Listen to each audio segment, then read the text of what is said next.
エビシロの筋立て替え。お前よく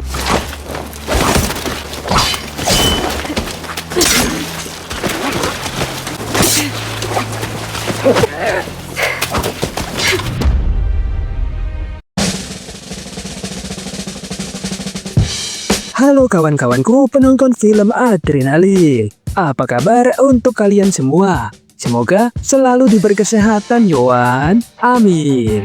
Oke, kali ini adiknya Maman akan lanjut mengisahkan sebuah film beradrenalin dengan judul Saiki Gahara tahun 2017. Film ini berisikan kisah nyata tentang pertempuran yang paling menentukan dalam sejarah Jepang dan yang mengawali era perdamaian selama 250 tahun. Oke, biar gak penasaran dengan bagaimana ceritanya, langsung saja miringkan HP kamu, lemparkan kenangan bersama mantan, karena film Adrenalin dimulai.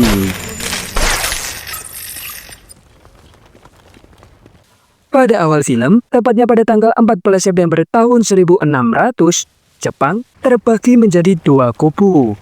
Sementara itu, di wilayah Provinsi Mino, Jepang, kita diperlihatkan dengan seorang pemimpin kubu wilayah barat yang bernama Ishida Mitsunari. Yang mana pada saat itu, dia sedang bersama seorang sahabatnya yang bernama Shima Sakon.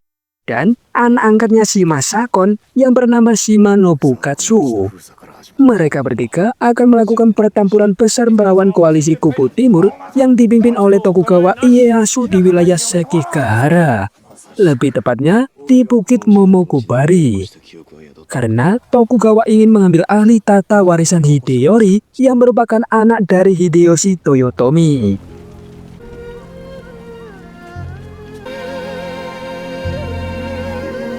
Setelah itu, kita dibawa kembali ke masa lalu, jauh sebelum pertempuran besar itu terjadi.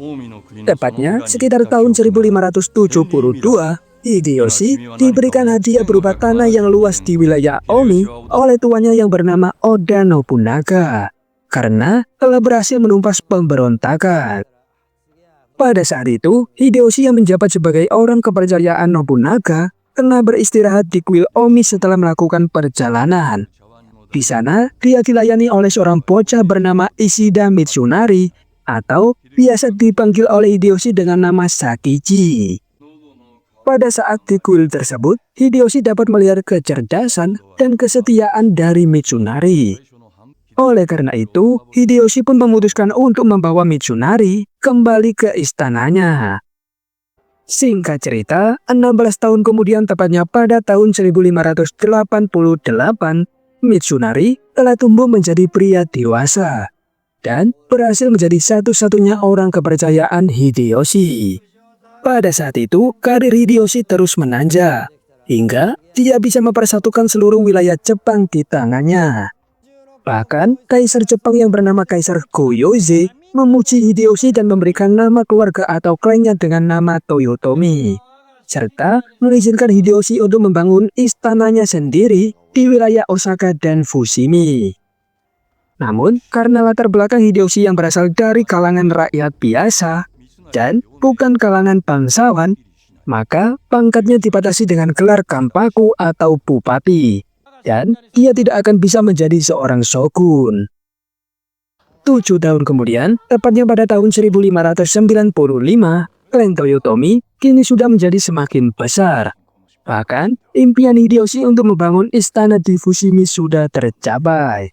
Meskipun dia gagal menaklukkan Cina dari dinasti Ming. Tetapi dari kekalahannya itulah, Hideyoshi langsung menyerang dinasti Joseon Korea. Dan menyebabkan perang besar yang dikenal dengan Perang 7 tahun akhirnya terjadi. Karena sudah berumur dan mengidap berbagai penyakit, Hideyoshi sekarang ini bergelar Taiko Agung atau Bupati Pensiunan.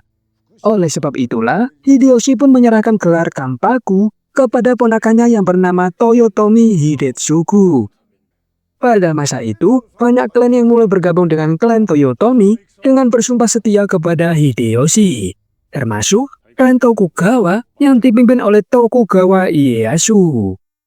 Oleh karena itu, Tokugawa harus melakukan perjalanan jauh untuk menghadiri rapat dengan para petinggi di istana Fushimi.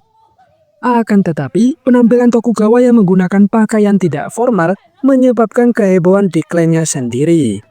Termasuk membuat Masanobu pelayan kepercayaan Tokugawa menjadi sangat terkejut. Masanobu juga mengkritik jika penampilan Tokugawa akan mempermalukan dirinya sendiri di rapat tersebut. Namun, Tokugawa tidak memperdulikan hal itu, karena memang dia sudah tidak mampu membeli pakaian formal lagi. Akibat efek krisis dari invasi Jepang kepada wilayah Joseon, Korea. Karena invasi saat itu memerlukan biaya yang tidak sedikit, bahkan melibatkan puluhan ribu pasukan Jepang, hingga membuat ekonomi Jepang menjadi sangat menurun. Dalam rapat itu, ada banyak sekali tokoh-tokoh penting dan pemimpin dari klan-klan ternama, serta para daimyo terkenal seperti Ishida Mitsunari.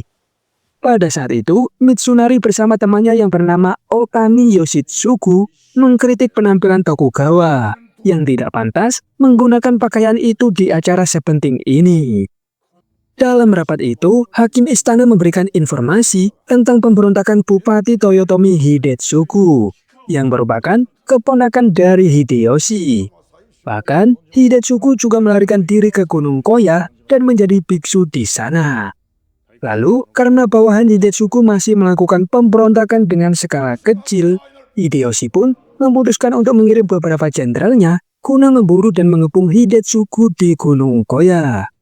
Karena hal itulah, Hidetsugu pun akhirnya melakukan seppuku atau ritual bunuh diri yang dilakukan oleh para samurai di Jepang. Karena kejadian itu, keluarga Hidetsugu yang tidak tahu menahu tentang pemberontakan tersebut harus ikut menerima imbasnya. Karena mereka akan dieksekusi mati oleh Hideyoshi guna menghentikan garis keturunan pemberontak. Mendengar hal itu, para pemimpin klan dan daimyo pun menjadi terkejut. Namun, berbeda halnya dengan Tokugawa, di mana dia malah menyetujui dan mendukung keputusan tersebut demi kebaikan klan Toyotomi untuk kedepannya. Dari sinilah awal mula timbulnya permusuhan dari Mitsunari kepada Tokugawa yang nantinya akan memicu peperangan terbesar di wilayah Jepang pada abad ke-16. Pada keesokan harinya, acara eksekusi itu berlangsung di tepi sungai Sanjo di wilayah Kyoto.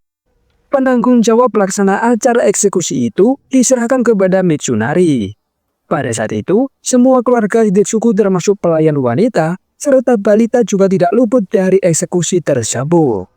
Hingga membuat Jenderal Kobayakawa merasa sangat kecewa dan menyalahkan Mitsunari karena tidak bisa melindungi orang-orang yang tidak bersalah.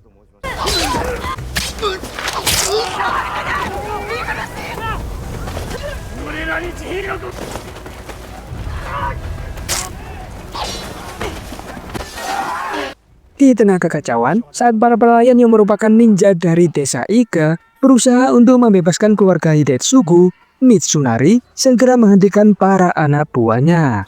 Dia juga menangkap salah satu ninja yang bernama Hatsume untuk dijadikan sebagai mata-mata, karena Mitsunari kagum dengan keberaniannya. Dari semua warga yang menyaksikan eksekusi tersebut, Mitsunari merasa ada seseorang yang kuat sedang mengintainya. Karena hal itu, dia pun segera berlari dan mengejar orang yang telah pergi itu. Dan ternyata orang yang dimaksud oleh Mitsunari adalah Shima Sakon, atau seorang samurai hebat yang sangat dihormati oleh Mitsunari. Setelah bertemu, Mitsunari langsung mengajak Sakon untuk bergabung dengan dirinya sebagai penasehat utama. Mitsunari juga berkata kalau Hideyoshi akan memberinya wilayah dan kastil di Sawayama, serta pasukan yang berkali-kali lipat. Untuk itu, Mitsunari akan memanfaatkan hadiah tersebut untuk menyatakan perang dengan Tokugawa. Sebagai imbalannya, Mitsunari akan memberikan setengah pasukannya kepada Sakon jika dia mau bergabung dengannya. Mendengar hal itu, Sakon tidak menjawab dan pergi begitu saja. Namun, karena Mitsunari kekeh ingin merekrutnya, Sakon pun membawa Mitsunari berkunjung ke rumah kecilnya. Di sana, ternyata Sakon telah memiliki seorang istri yang bernama Hanano, yang juga merupakan seorang tabib. Pada saat itu, Sakon juga menjawab Mitsunari jika dia tidak mau bergabung dengan pasukannya, karena lebih memilih hidup tenang bersama sang istri. Namun, karena Mitsunari tahu jika Sakon memiliki jiwa keadilan yang sangat tinggi, dia pun berjanji untuk memerintah dengan adil setelah Hideyoshi wafat. Karena hal itulah, hati Sakon pun akhirnya luluh dan bersedia bergabung dengan Mitsunari.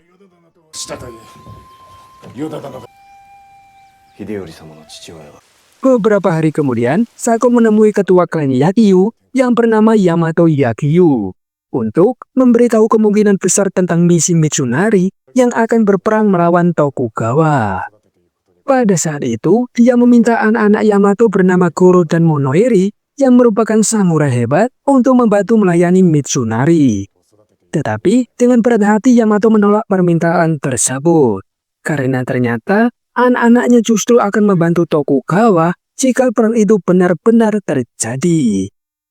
Singkat cerita, 3 tahun kemudian, tepatnya pada tahun 1598, Sakon yang kini sudah menjadi penasehat utama bagi Mitsunari mencoba memberikan pandangannya terhadap Tokugawa. Namun, karena kebencian Mitsunari terhadap Tokugawa sudah mendarah daging, dia pun tidak terlalu memperdulikan perkataan dari Sakon. Kabar demi kabar perselisihan tersebut kini menjadi buah bibir di kalangan berbagai klan, hingga akhirnya terdengar oleh Masanobu sebagai pelayan Tokugawa. Mengetahui hal itu, Tokugawa menolak untuk memanfaatkan situasi tersebut, karena dia tidak ingin gegabah dan mencegah apapun yang akan merugikan pihak klannya. Ditambah lagi, Tokugawa juga mempunyai rencana yang brilian untuk menjatuhkan Mitsunari, yaitu dengan memfitnahnya sebagai seorang pemberontak. Tokugawa juga mengajak orang-orang terdekat Hideyoshi untuk membelot dan masuk ke dalam aliansinya. Tentu saja, misi tersebut bertujuan untuk menumbangkan Hideyoshi.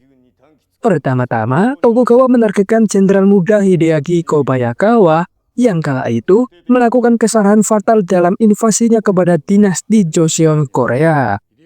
Dan akhirnya, ide brilian dari Tokugawa itu dapat diterima oleh Masanobu dan menjadi awal terpecahnya dua kubu di klan Toyotomi. Jenderal Kobayakawa adalah orang pertama yang berhasil direkrut oleh kubu Tokugawa. Jenderal muda tersebut juga diperkenalkan dengan dua samurai hebat, yaitu anak-anak dari Yamato. Pada saat itu, Tokugawa memberikan angin segar kepada Jenderal Kobayakawa bahwa kedua samurai hebat itu dihadirkan untuk melayaninya. Hal itu pun membuat Kobayakawa menjadi semakin terpuahi oleh sifat baik Tokugawa Ieyasu. Di saat yang sama, pertemuan para pemimpin klan diselenggarakan di rumah Maeda Toshi yang ada di daerah Fushimi. Di sana, mereka diminta untuk memberikan tanda tangan sebagai bukti sumpah setianya kepada Toyotomi Hideyori sebagai pewaris tahta dan penerus Hideyoshi. Meskipun usia Hideyori kala itu masih terlalu muda, namun karena Hideyoshi yang sudah tua dan sering sakit-sakitan, serta diprediksi akan menemui ajalnya dalam waktu dekat. Tetapi, Tokugawa Ieyasu menolak untuk mendatangani sumpah kesetiaan tersebut, sehingga Maeda Toshi pun memarahi dan mengusirnya, karena dianggap semena-mena di hadapan para petinggi. Beberapa hari kemudian, Hatsumi mendatangi daerah Kyoto untuk mengambil pakaian ninjanya yang telah dia sembunyikan. Dia berencana untuk mengikuti pertemuan ninja di sebuah reruntuhan kuil. Di sana juga terdapat ninja veteran bernama Ueda si Telinga Merah. Panggilan tersebut diberikan orang-orang karena kemampuannya yang dapat mendengar suara lawan dengan jarak yang sangat jauh. Pada saat itu, Hatsume mempunyai misi merekrut para ninja untuk membantu Mitsunari yang akan mendeklarasikan perang melawan Tokugawa. Meskipun setiap ninja Ike sudah mempunyai tuannya masing-masing, namun Hatsume menyampaikan visi dan misi dari Mitsunari yang akan membawa keadilan dan ketentraman bagi setiap warga Jepang. Tak lama setelah itu, datanglah seorang ninja wanita yang bernama White Snake. Ia mengancam para ninja yang lain dengan mengatakan jika mereka tidak masuk ke dalam aliansi Tokugawa, maka mereka akan langsung dihabisi. Karena ternyata dia sudah menjadi pelayan bagi Tokugawa. Setelah itu, Hatsume pun langsung mengunjungi kediaman Mitsunari, yang kala itu di sana para pekerja sedang membuat ransum untuk kebutuhan saat peperangan nanti. Kedatangan Hatsume adalah untuk memberikan daftar para bangsawan yang sudah dipastikan masuk ke dalam aliansi Tokugawa. Tidak hanya itu, Hatsume juga memberikan informasi kepada Sakon bahwa pada malam ini Tokugawa akan mengadakan pertemuan dengan orang-orang terdekatnya.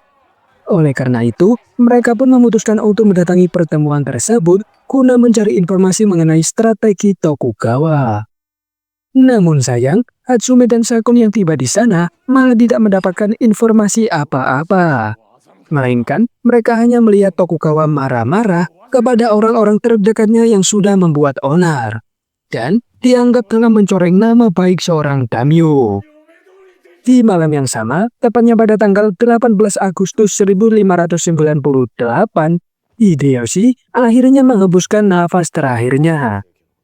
Sebelum wafat, Hideyoshi sempat berpesan kepada Mitsunari, yaitu untuk menjaga istrinya yang bernama Lady Nene, serta berpesan kepada Tokugawa untuk bisa menjaga Hideyori anaknya. Namun, Mitsunari tidak mempercayai itikat baik Tokugawa. Oleh karena itu, dia pun berjanji kepada Hideyoshi bahwa selama dia masih hidup, maka Tokugawa tidak akan pernah bisa mengambil tahta klan Toyotomi. Singkat cerita, di akhir tahun 1598, kematian Hideyoshi membuat Kiyomasa yang merupakan anak angkatnya ditarik kembali ke Jepang. Setelah kekalahan perangnya di Joseon, Korea, Kiyomasa lantas mengunjungi makam ayah angkatnya itu dan berkunjung ke rumah ibu angkatnya. Di suatu pagi hari yang cerah, tepatnya di kediaman Kiyomasa, para mantan prajurit perang Joseon sedang membuat baju-baju perang untuk dipergunakan saat menyerang kediaman Konishi, atau anak dari Mitsunari, yang juga merupakan seorang bupati di wilayah Fushimi. Karena ternyata mereka masih menaruh dendam setelah Mitsunari mempermalukan mereka di perang Joseon. Informasi tersebut dibocorkan ninja bayaran Hitsume dan sampai kepada kubu Mitsunari. Mendengar informasi itu, Mitsunari pun langsung memberikan surat kepada petinggi pemerintahan tentang apa yang akan dilakukan Kiyomasa dan kelompoknya. Beberapa waktu kemudian, serangan dari Kiyomasa pun telah dimulai dan menjadikan Konishi sebagai targetnya. Namun, Kiyomasa dan para pasukannya dibuat terkejut saat melihat Maeda Toshi yang telah berada di garis terdepan. Karena takut akan kehebatan Maeda Toshi, penyerangan Kiyomasa itu pun akhirnya dibatalkan.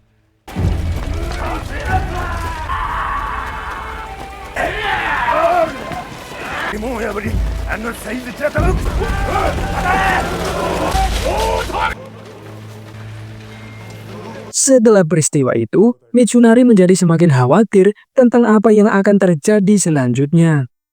Terlebih, dia meyakini jika Tokugawa akan memanfaatkan momen kekacauan ini demi kepentingan misi dan ambisinya sendiri. Oleh karena itu, mereka bersepakat untuk memindahkan ideologi serta para petinggi pemerintahan dari Istana Fushimi ke Istana Osaka. Pada keesokan harinya, Maeda Toshi mengadakan rapat darurat dengan para dewan istana untuk bersiap-siap pindah ke Osaka dalam 3 hari ke depan.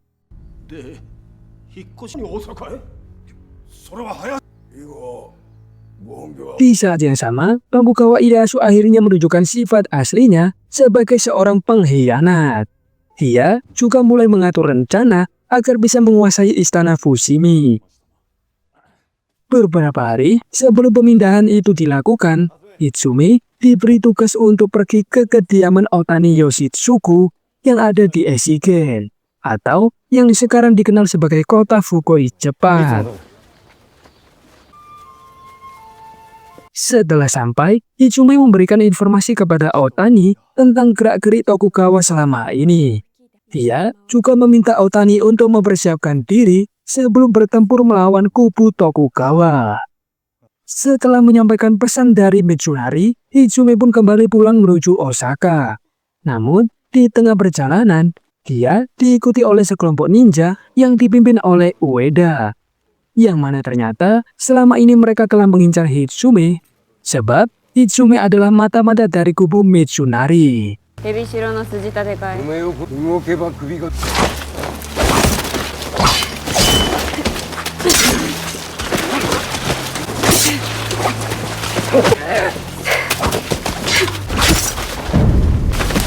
Beberapa hari kemudian, rombongan Toyotomi Hideori telah sampai di istana Osaka bersama semua orang dari kubu Mitsunari. Namun, tak lama setelah pemindahan itu, pada tanggal 3 Maret 1599, sosok yang paling dihormati di Jepang yaitu Maeda Toshi akhirnya menghembuskan nafas terakhirnya. Karena momen itu, pihak Kiyomasa pun mulai menyerang kubu Mitsunari. Namun, Sakon berusaha meyakinkan kubu Mitsunari untuk tetap tenang dan menghindari pertempuran dengan kubu Kiyomasa. Karena musuh terbesar mereka saat ini bukanlah Kiyomasa, melainkan Tokugawa Ieyasu. Dan untuk mencegah peristiwa yang tidak diinginkan, Sakon pun meminta Mitsunari untuk mengasingkan diri sementara waktu ke wilayah Sawayama. Sebelum berangkat ke Sawayama, Mitsunari terlebih dahulu mendatangi kediaman Nao Kanetsugu, seorang pria kuat yang selama ini mempunyai dendam dan sangat membenci Tokugawa. Setelah bertemu, Mitsunari meminta bantuan Nao apabila pertempuran melawan Tokugawa benar-benar terjadi. Mendengar hal itu, Nao dengan senang hati akan membantu Mitsunari dan bersedia untuk mengerahkan seluruh pasukannya. Di tengah obrolan itu, insting tajam dari Nao diperlihatkan saat dia mengetahui adanya mata-mata dari ninja kiriman Tokugawa. Dengan gerakan yang sangat cepat, dia pun langsung menghabisi mata-mata tersebut.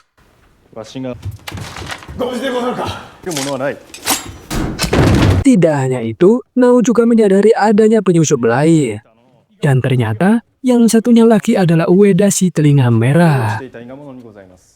Setelah mengingat semua kekacauan di malam itu, Mitsunari pun mempunyai rencana untuk bisa keluar dari masalahnya satu persatu. Pertama-tama, dia ingin bebas dari ancaman Kiyomasa. Untuk itu, Mitsunari pun memberanikan diri pergi ke tempat Tokugawa, meskipun hal itu akan menjatuhkan harga dirinya. Kedatangan Mitsunari kala itu adalah untuk meminta bantuan kepada Tokugawa, yang sekarang ini mempunyai hak istimewa di wilayah Fushimi. Dengan senang hati, Tokugawa pun mengabulkan permintaan dari Mitsunari dan membubarkan pasukan Kiyomasa. Namun ternyata, semua itu hanyalah akting dan tipuan belaka. Karena sebetulnya, Tokugawa masih mempunyai dendam kepada Mitsunari, dan dia malah membantu pengerahan pasukan Kiyomasa di wilayah Kyushu.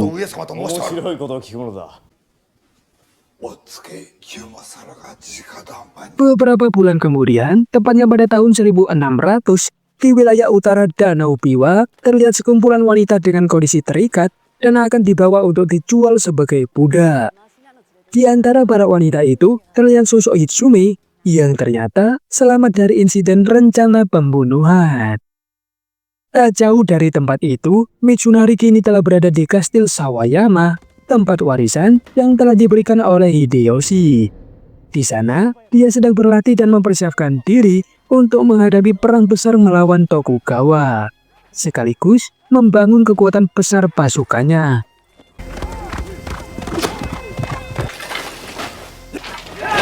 Saat sedang beristirahat, Mitsunari dihampiri oleh Sakon yang memberinya informasi jika pasukan Tokugawa telah bergerak dari wilayah barat untuk melawan pasukan Oesugi dari wilayah timur. Oleh karena itu, Sakon pun meminta Mitsunari untuk mencegahnya, karena pasukan Tokugawa akan melewati Danau Biwa.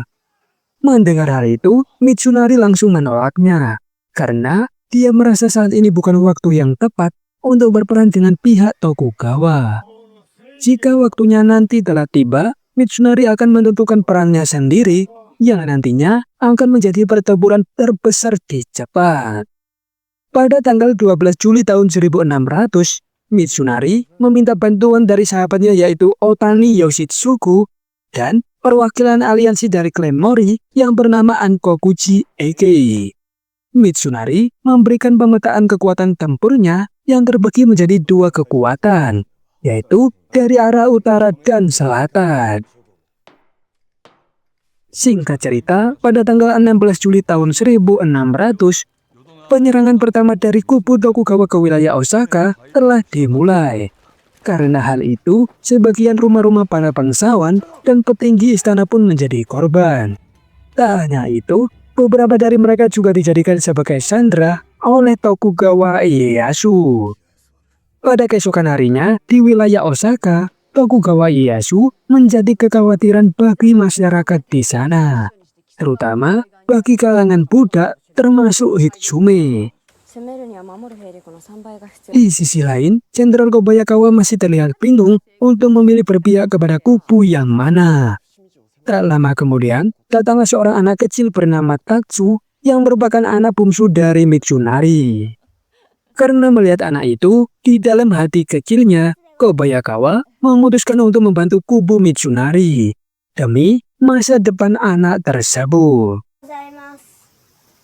Di saat yang sama, para ninja suruhan Tokugawa telah mendengar kabar tentang bergabungnya klan terkuat yaitu klan Mori dengan kubu Mitsunari. Oleh karena itu, mereka pun segera mengatur rencana untuk mengacaukan koordinasi antara klan Mori dan klan Yusuki, supaya mereka terjebak di dalam perang saudara dengan cara mensabotase serta mengadu domba mereka. Sebelum pertempuran antara kubu barat dan timur terjadi di lembah Sekigahara, Mitsunari mendatangi kamp pasukan Kobayakawa di Gunung Matsuo untuk membujuk mereka supaya memihak kepada Mitsunari. Namun ternyata hal itu malah membuat hati Kobayakawa kembali dilanda kebingungan, hingga dia pun menolak untuk memberikan keputusan di saat itu juga. Akhirnya, pada pagi hari tanggal 15 September tahun 1600, pertempuran terbesar antara kubu Mitsunari dan Tokugawa Ieyasu pun tidak dapat dihindari. Pada saat itu, kedua kubu dari masing-masing aliansi saling berhadapan satu sama lain. Pihak aliansi Mitsunari dari barat yang dipimpin oleh Shima Sakon dengan bersenjatakan tombak dan pedang memulai pertempuran pertamanya itu dengan pihak timur yang dipimpin oleh Nagamasa Kuroda dengan bermodalkan senjata api tipe Tenegashima.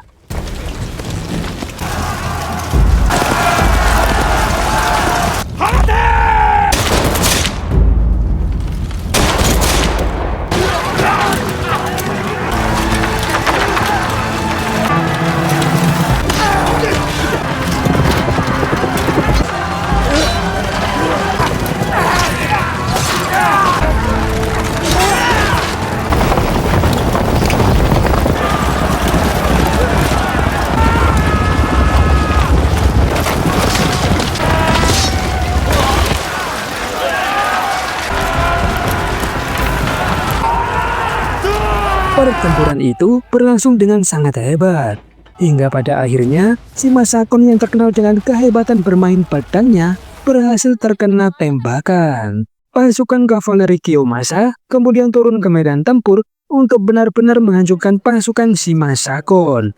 Hingga pada akhirnya Sakon pun terpaksa harus ditarik mundur untuk mendapatkan perawatan. Melihat peluang kemenangan yang besar, Mitsunari pun mengerahkan semua pasukannya untuk memukul mundur kubu Tokugawa. Oleh karena itu, Mitsunari lalu menghampiri pasukan klan Mori yang masih bertahan di atas bukit. Dia langsung memerintahkan klan Mori yang berjumlah 1000 pasukan untuk turun ke medan tempur. Namun ternyata, klan Mori yang masih sakit hati akan kepemimpinan serta keegoisan Mitsunari membuat mereka memutuskan untuk meninggalkan medan peperangan. Begitu juga di kubu Tokugawa. Saat melihat para aliansinya dipukul mundur oleh pasukan barat, Tokugawa pun menjadi semakin frustasi. Terlebih saat mengetahui jika pasukan dari Jenderal Muda Kobayakawa tidak datang untuk membantu peperangan. Namun, perlahan tapi pasti, pasukan barat dari kubu Mitsunari ternyata mampu dipukul mundur sampai ke garis pertahanan mereka. Hingga membuat Nobukatsu, anak dari Sakon, meminta izin kepada ayahnya untuk menemui Jenderal Kobayakawa. supaya mereka segera bergerak membantu pihak Mitsunari.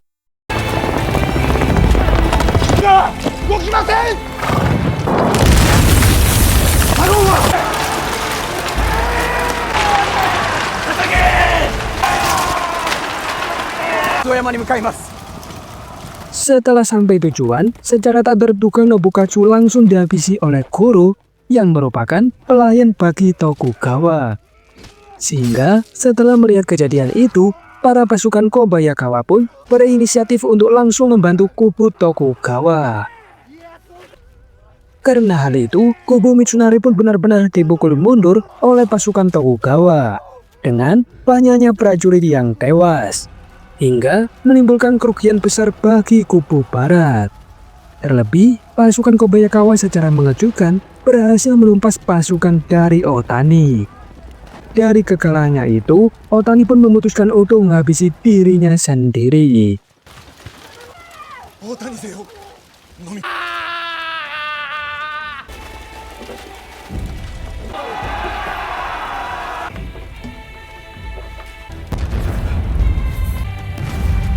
Kekalahan demi kekalahan yang diderita oleh pihak barat membuat sebagian prajurit mulai mengkhianati Mitsunari dan balik menyerangnya, termasuk menyerang tenda medis yang di sana terdapat Hanano.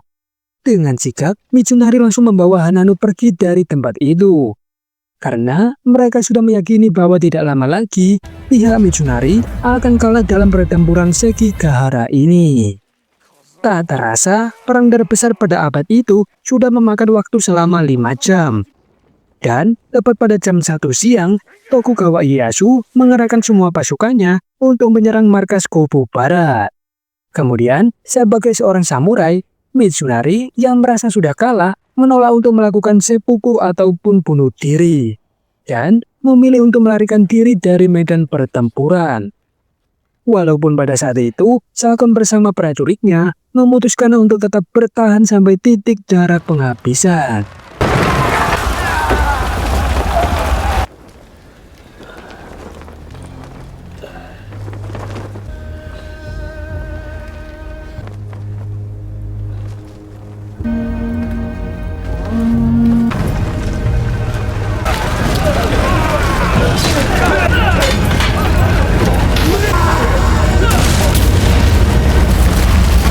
Karena hal itu, akhirnya pertempuran Sekigahara pun dimenangkan oleh pihak Tokugawa Ieyasu. Singkat cerita, beberapa hari setelah perang itu selesai, Mitsunari menyerahkan dirinya kepada Tokugawa. Dan dia telah siap menanggung hukuman yang akan menimpanya.